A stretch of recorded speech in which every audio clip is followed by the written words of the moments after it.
Oi, nessa aula a gente vai falar um pouquinho sobre o que é comunicação científica. Para quem não me conhece, meu nome é Juliana, eu trabalho como bibliotecária e atualmente eu faço doutorado em educação na UDESC. Quem quiser conhecer um pouquinho mais do meu trabalho, conversar comigo, pode me seguir no Instagram, no jornada.acadêmica. Bom, antes da gente começar a falar especificamente da comunicação científica, a gente precisa falar um pouquinho sobre comunicação. Então, o que é a comunicação, né? Nada mais é do que a gente passar uma informação adiante, a gente passar uma mensagem. Essa mensagem ela vai ter um emissor e ela vai ter depois um receptor. A forma como a gente passa essas mensagens e essa informação adiante, ela pode utilizar de diversos recursos, né? A gente pode usar sinais gráficos, a gente pode usar a escrita, pode usar a fala, né? A oralidade. E tudo isso, quando a gente começa a falar desses recursos, nos levam a conversar um pouquinho sobre a comunicação informal e a comunicação formal. Então, qual que é a diferença entre esses dois tipos de comunicação? A comunicação informal, basicamente, vai ser aquela comunicação que se perde, tá? Porque ela é efêmera, então ela é temporária, né? Ela não fica armazenada, ela não pode ser organizada, ela tem um público limitado, muitas vezes a comunicação informal ela vai ter um caráter mais pessoal, mesmo um caráter mais restrito. Então é algo que eu não consigo recuperar depois, né? Um dos exemplos mais comuns de comunicação informal é a fala. Quando você está ali conversando com uma pessoa, você está fazendo uma comunicação, mas depois vai cada um para o seu canto e tudo aquilo se perde, porque não ficou registrado em lugar nenhum, né? A comunicação formal, ao contrário, ela vai poder ser armazenada, ela pode ser distribuída para um público muito maior, ela pode ser organizada, então ela é formalizada em registros de comunicação. Né? Um dos exemplos aí bem comuns que a gente pode ter de uma comunicação formal é um livro. O livro ele vai sobreviver com o passar do tempo, muito para além da própria existência do próprio autor. Né? Então, a gente tem livros hoje muito, muito antigos e é uma formalização de um tipo de comunicação. Quando a gente vai pensar na comunicação científica, o que a gente tem? Uma comunicação especializada. Então, nada mais é do que a utilização dos canais informais ou formais para fazer um tipo de comunicação que vai trazer o quê?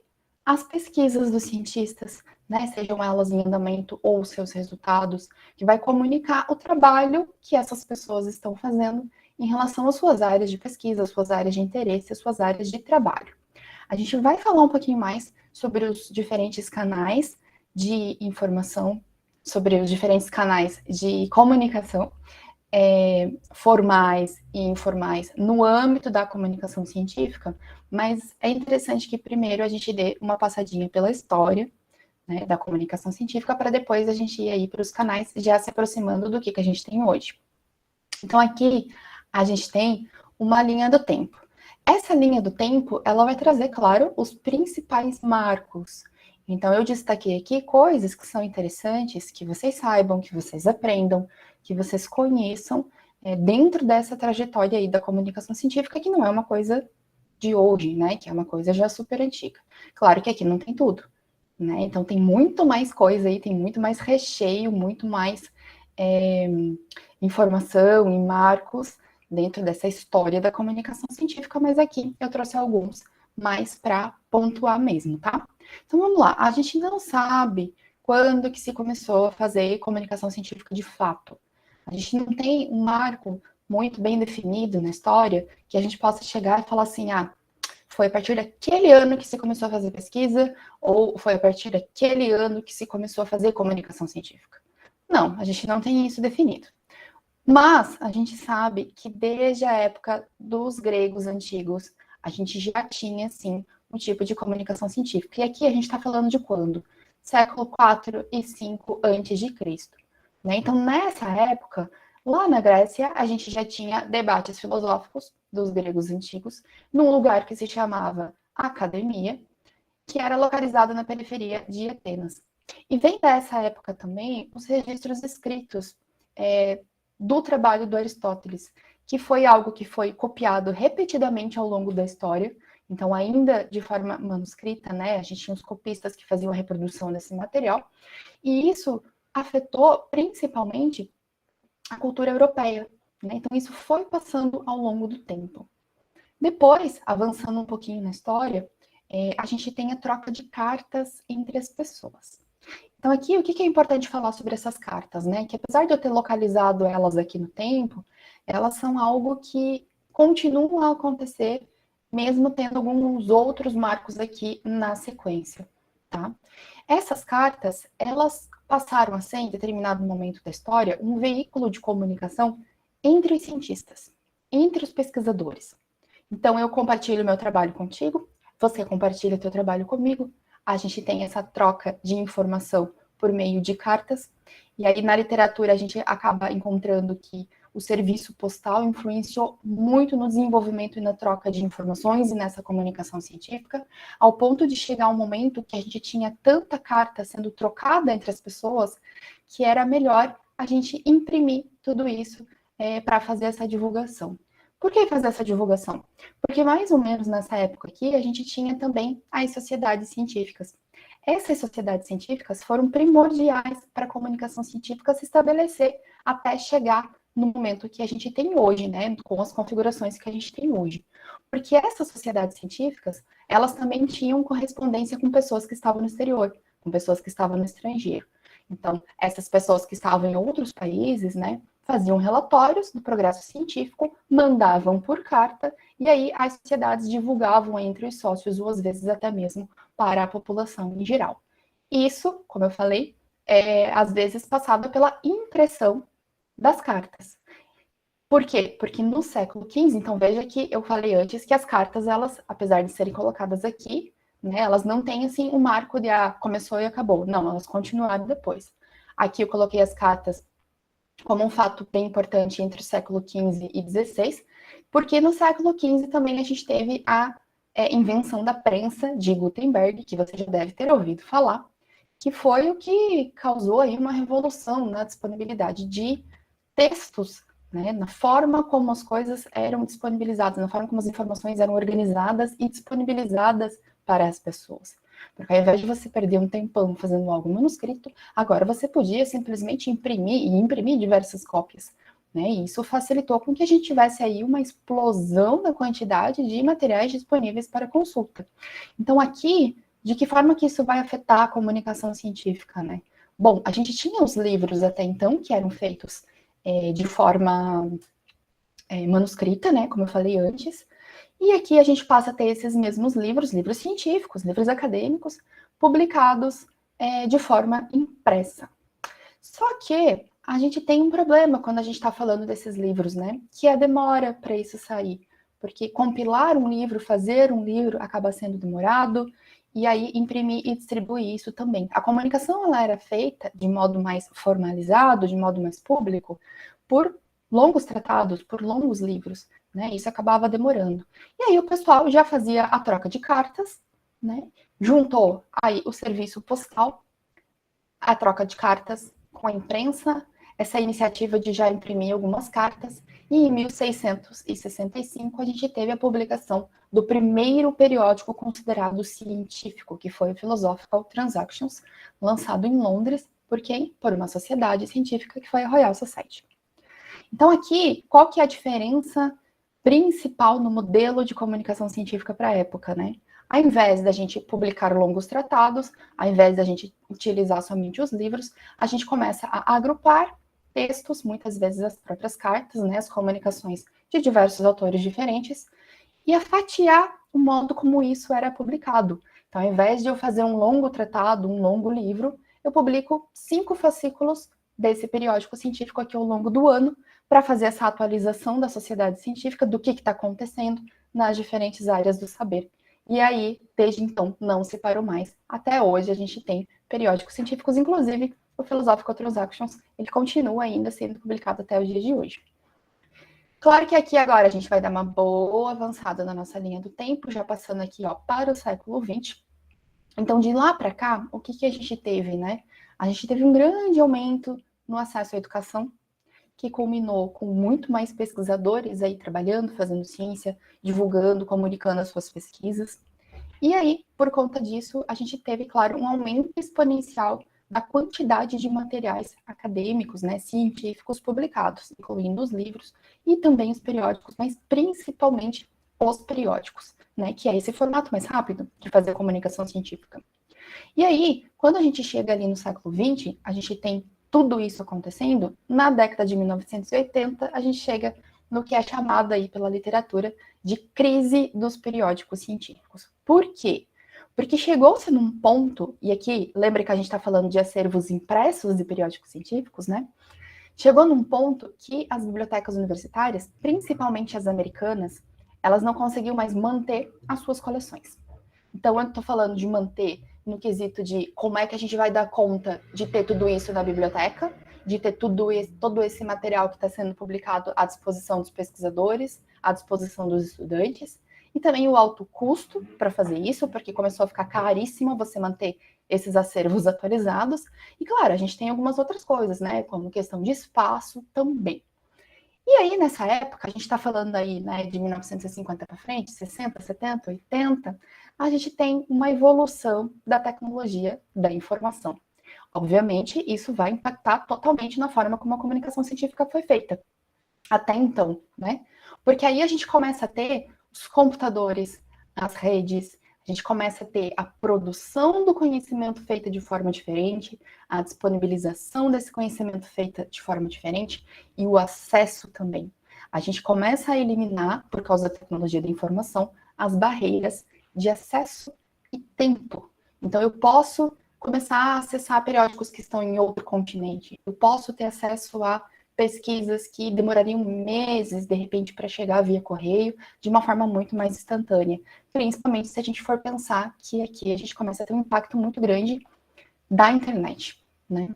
E aí, no século XXI, a gente começa também a ter outras perspectivas relacionadas à comunicação científica que vão trazer uma série aí de inovações na forma como a gente faz essa comunicação científica e que tipo de materiais que a gente está chamando agora de comunicação científica também.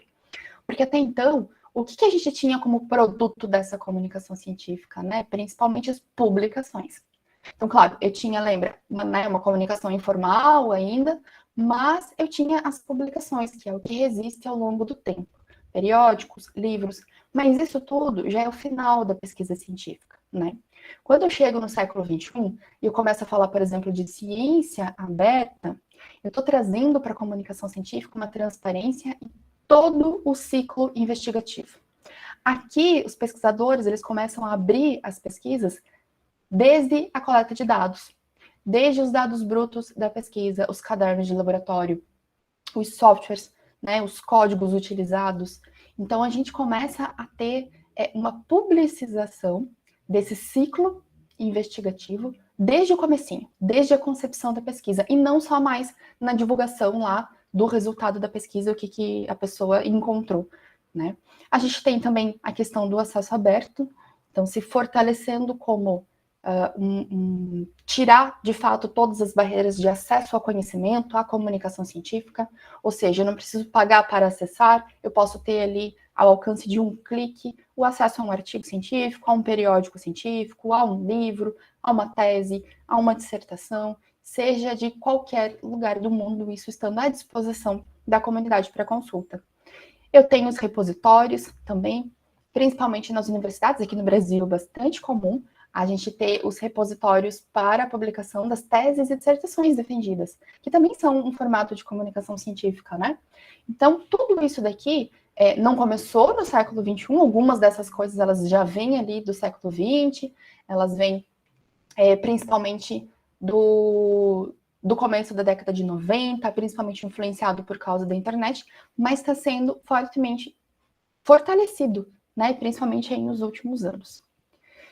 Então, agora sim, né, quando a gente vai falar dos canais informais e formais de todo esse processo aí de comunicação científica, eu já dei ali uma palhinha quando estava falando da linha do tempo, mas aqui a gente tem, o que a gente tem hoje, enquanto canais informais e formais da comunicação científica, né? Como é que essa comunicação científica está acontecendo hoje, qual que é a importância dela, como que as pessoas fazem? Como canais informais? Lembrando que aqui a gente está falando de uma informação efêmera, a gente está falando de algo que é temporário, algo que é difícil de ser organizado, que não se perpetua ao longo do tempo, né? Os canais são listas de discussão. Então, as listas de e-mail, por exemplo, são algo que ainda acontecem bastante, né? Ainda as pessoas utilizam bastante e há muita discussão. Os próprios grupos que a gente tem no WhatsApp para discussão de assuntos diversos, né? É algo que está ali de modo muito informal. Né? A gente não tem uma formalização disso, um registro, um armazenamento. Por mais que exista, às vezes, alguma forma de backup, isso é muito difícil, a gente fica atrelado às empresas, aos próprios aplicativos. Né? A gente tem as reuniões. Então, as reuniões de grupos de pesquisa, as reuniões entre pessoas que são interessadas por um tema de pesquisa em comum, as conversas de corredor, os cafezinhos, sim, elas acontecem bastante. E a comunicação científica também acontece nesses grupos, nessas conversas, né? Nas trocas de mensagens, como eu já falei, por aplicativo, por e-mail, por redes sociais. A gente tem as próprias palestras, quando alguém está comunicando alguma coisa por meio de uma palestra. Na hora que a palestra acabou, acabou. Né? Você fez alguma anotação, alguma coisa assim, mas é um modo, de certa forma, informal, porque depois você não tem acesso mais a isso. E os próprios congressos. Né? Eu trouxe aqui como exemplo o Congresso Brasileiro de Biblioteconomia e Documentação. Esse congresso é super antigo, ele acontece ali desde a década de 1950 aqui no Brasil. E claro, a gente vai ter registros que vão derivar depois desses congressos, né, que eu já vou falar na sequência. Mas o congresso em si, ele acaba sendo um canal informal, porque você vai assistir a apresentação de trabalho das pessoas, acabou a apresentação, acabou, você não tem mais acesso àquela informação. Você vai assistir as palestras, você vai conversar com as pessoas nos corredores, no coffee break. Então, tudo isso vai trazer momentos informais de comunicação científica dos mais variados temas. Né? Quando a gente passa a falar dos canais formais, a gente tem, lembra, formatos de formalização da comunicação científica. Aqui a gente vai ter uma informação que vai ser perpetuada ao longo do tempo, que vai ser armazenada, que pode ser depois recuperada e acessada, independente de que época que ela foi feita. Aqui a gente vai para o básico, né? Livros, como por exemplo esses dois aqui, ó, que são livros específicos da área da biblioteconomia, são livros muito conhecidos. Então, é o basiquinho, formalizado, canal formal. Teses, que são os trabalhos de conclusão de curso a nível de doutorado, dissertações, trabalhos de conclusão de curso a nível de mestrado, os TCCs, né, de graduação, de especialização, os anais, aqui sim a gente está falando de um canal formal de comunicação científica derivado de um congresso científico. Então, os trabalhos que foram apresentados lá, eles são comumente publicados por escrito nos anais, e daí são os anais que você consegue ter acesso depois a essa comunicação por escrito formalizada. Os artigos científicos, né, que são os trabalhos aí que são publicados individualmente dentro dos periódicos científicos. Eu vou falar um pouco mais desses dois aqui na sequência, porque são os canais que a gente acaba considerando como mais importantes, mais relevantes e mais conhecidos dentro da comunicação científica. Vamos começar com os periódicos. Então, o que é um periódico científico? Tá? São publicações editadas com alguma periodicidade. É a mesma coisa que vocês vão ouvir, talvez, em algum momento, falar de revista científica. Então, periódicos científicos, revistas científicas ou, em inglês, journal. Tá? Então, tudo isso está se referindo a um veículo que vai ser editado com uma determinada periodicidade. Então, pode ser mensal, bimestral, trimestral, quadrimestral, semestral, anual, né? A gente vai ter essa publicação de modo contínuo, digamos assim, com o passar do tempo. Né? Geralmente, as revistas científicas, elas vão tratar de alguma área específica do conhecimento. Como, por exemplo, essa daqui, ó, Encontros Bíblia. Essa é a capinha da Encontros Bíblia, que é a revista de biblioteconomia, então uma revista especializada, uma revista científica específica da área de biblioteconomia e ciência da informação. É uma revista publicada pela Universidade Federal de Santa Catarina. Mas existem também periódicos que são interdisciplinares ou que são mais generalistas, como, por exemplo, a Nature. A Nature É uma revista científica. Só que ela vai publicar coisas das mais variadas áreas aí do conhecimento, porque ela acaba tratando de diversos temas. É um pouco mais incomum que se tenha revistas de cunho generalista, porque acaba sendo mais difícil de editar essas revistas. Então é mais comum que cada área do conhecimento tenha as suas revistas específicas, e dentro dessa área do conhecimento, às vezes, ainda tem sub-área, para que a comunicação científica feita por meio delas atinja bem o público-alvo que estuda aquelas coisas. Então, cada periódico científico vai agrupar pesquisas escritas por diferentes cientistas e vai publicar isso de uma forma muito mais rápida do que se eu publicasse por meio de um livro, né? Aqui eu trouxe a capinha dessas revistas, mas o formato mais comum hoje em dia que vocês vão encontrar os periódicos científicos é pelas páginas da internet mesmo. É muito raro ainda que exista periódicos científicos sendo publicados impresso.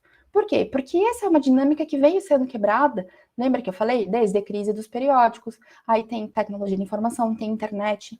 Eu não quero ficar manuseando mais coisas impressas, né? Eu preciso de uma informação rápida, então eu tenho tudo ali à mão, tudo disponível na internet. A Encontros Bibli, ela tem essa capinha, que foi o que eu mostrei antes, mas na verdade a revista em si é isso daqui. Então todo o site dela, onde todo o conteúdo de todas as edições já publicadas estão ali disponíveis para acesso imediato de qualquer lugar do mundo. A Nature, a mesma coisa. Tem alguns conteúdos da Nature que muitas vezes são bloqueados porque precisam de uma assinatura. Mas, no geral, você consegue também acessar o site da Nature e todo o material publicado por eles vai estar ali disponível a um clique, tá? Mesma coisa, eles têm a capinha, mas isso daqui pode ser considerado o site do periódico, tá?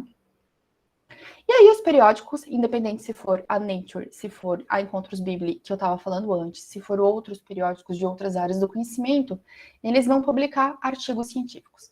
Quando a gente fala de comunicação científica, isso é em todas as áreas do conhecimento, mas mais forte em algumas do que em outras, a gente tem os artigos científicos como a nata, né? É a nata da comunicação científica. Por quê? Pela forma como eles são feitos, pela forma como eles são publicados e pela rapidez com que geralmente eles são disponibilizados.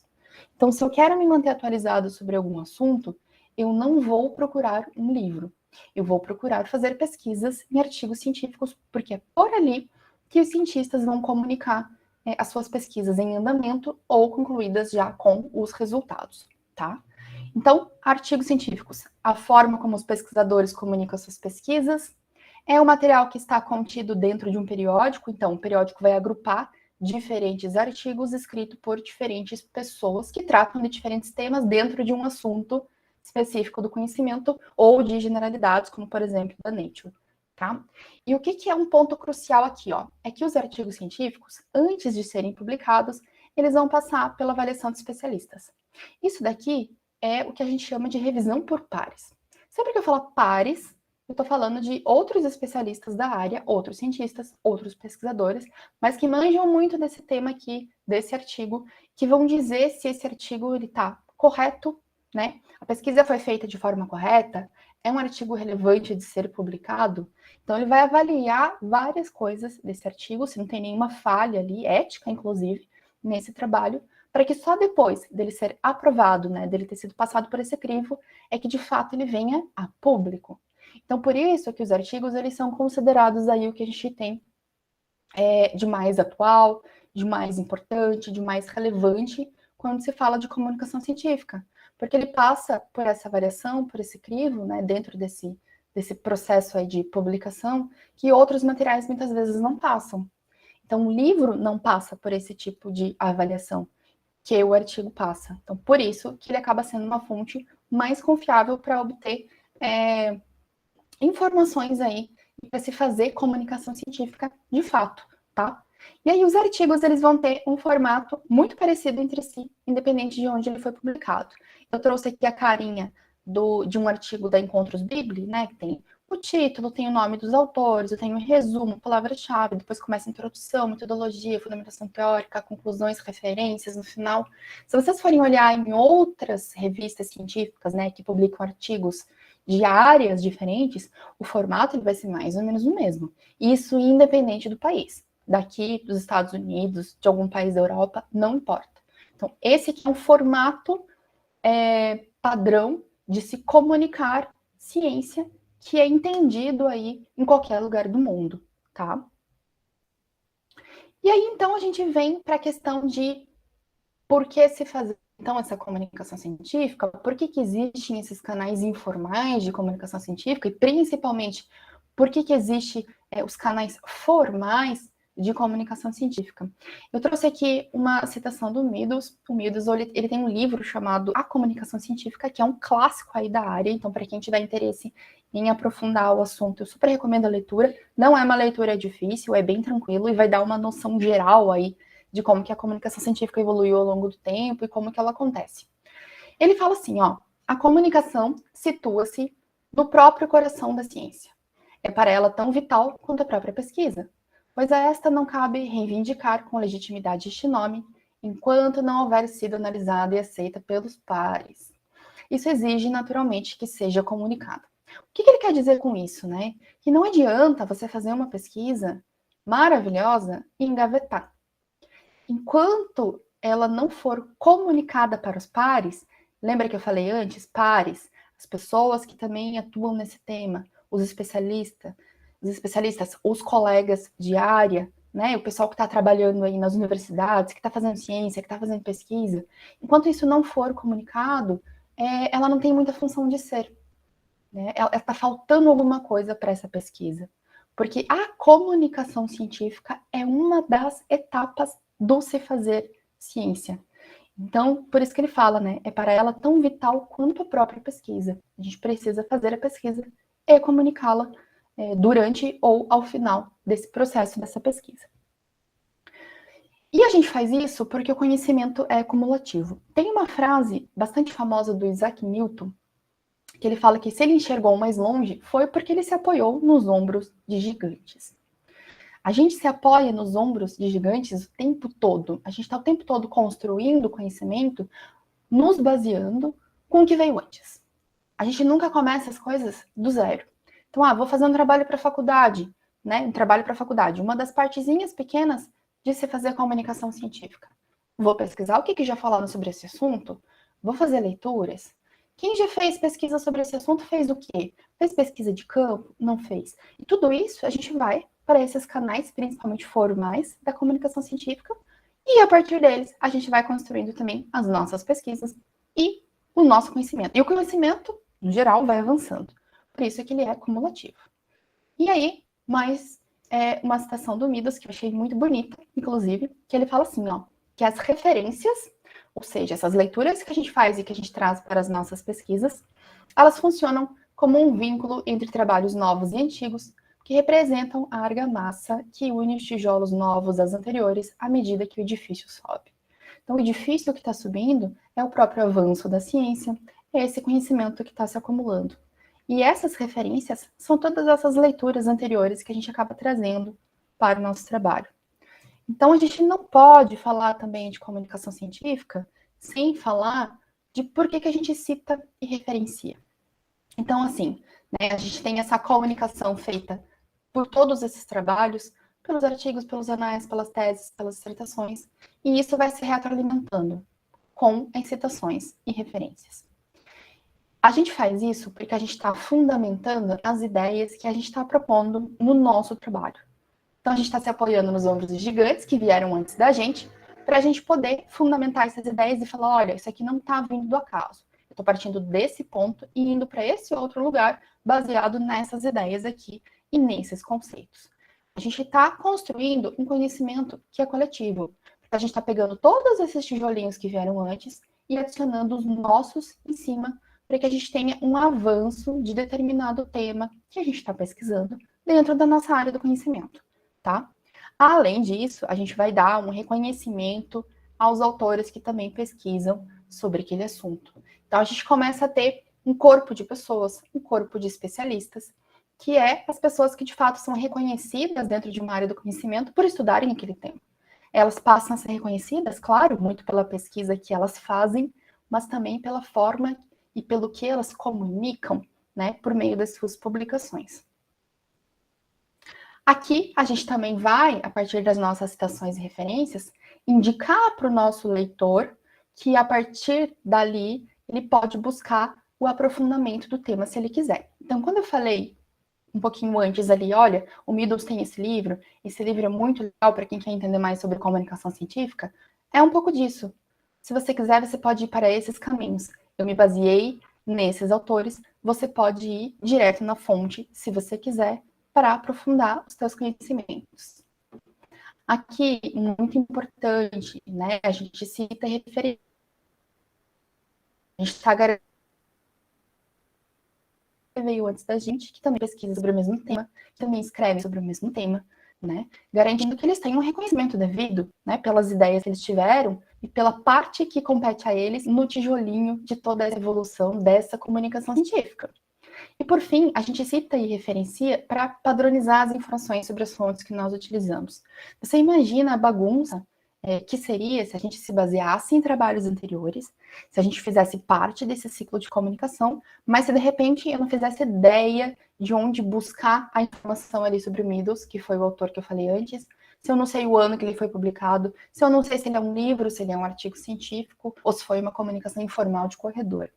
Então, aqui a gente entra também um pouquinho na normalização bibliográfica desse tipo de coisa, que faz parte também da comunicação científica, tá? Para que a gente tenha um acesso universal a essas fontes e a recuperação desse tipo de material para um uso posterior.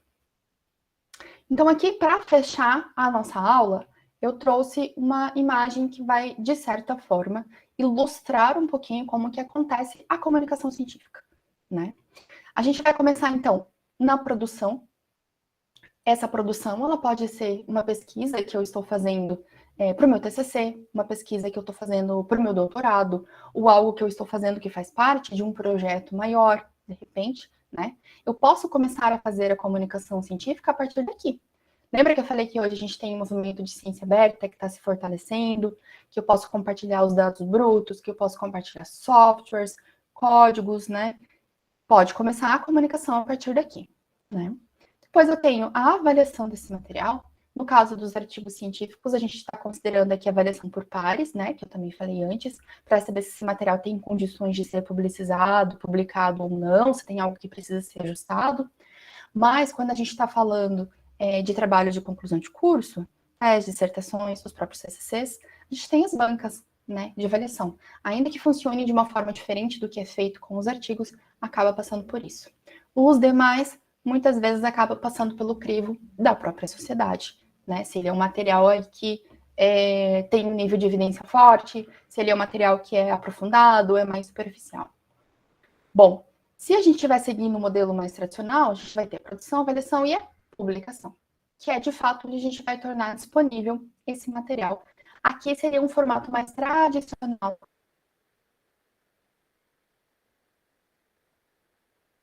da comunicação científica, né? Onde eu abriria, né? Eu abriria e ser disponibilizado no repositório da universidade. Eu tenho um artigo publicado lá no site da revista, né? E aí ele vai ser rastreado pelo Google Acadêmico, né? E isso tudo vai facilitar depois a recuperação desse material. A recuperação é quando a gente vai encontrar o material novamente para ser utilizado. Então, a partir daqui, a gente começa a gerar já um outro tipo de atividade, que é começar a construir novamente uma outra pesquisa em cima do que já foi publicado antes. Então, aqui eu tenho a recuperação pelo Google Acadêmico, pelas bases de dados, ou a gente, às vezes, entra em algum site específico, de uma revista mesmo, vai lá pesquisar alguma coisa, para poder fazer a leitura desse material, utilizar isso para fazer uma pesquisa teórica, uma pesquisa de campo, né? E aí seguir produzindo, avaliando, publicando esse material. Então, isso daqui é um ciclo, tá? Por isso que eu quis usar essa imagem aqui, não aquela de etapas mesmo, que vai uma etapa como se ela fosse dissociada da outra. Ela não é. Então, muitas vezes essas coisas acontecem também, algumas ao mesmo tempo. Em todas elas, a gente está falando de comunicação científica de alguma forma. Então, não é só o fato também de eu publicar alguma coisa que eu estou fazendo comunicação científica.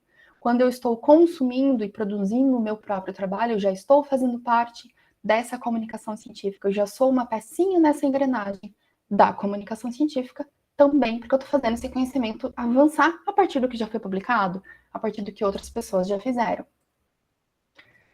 E aqui eu tenho os documentos utilizados como base para essa aula, caso você queira se aprofundar. O livro do Meadows que eu falei antes é esse daqui, A Comunicação Científica. Ele foi publicado em 1999, mas ele ainda é bem interessante a leitura. E esse artigo aqui, que fala sobre o ecossistema da ciência aberta, está disponível online, né? Tá gratuito na internet, caso você queira se aprofundar aí um pouquinho mais das tendências da comunicação científica.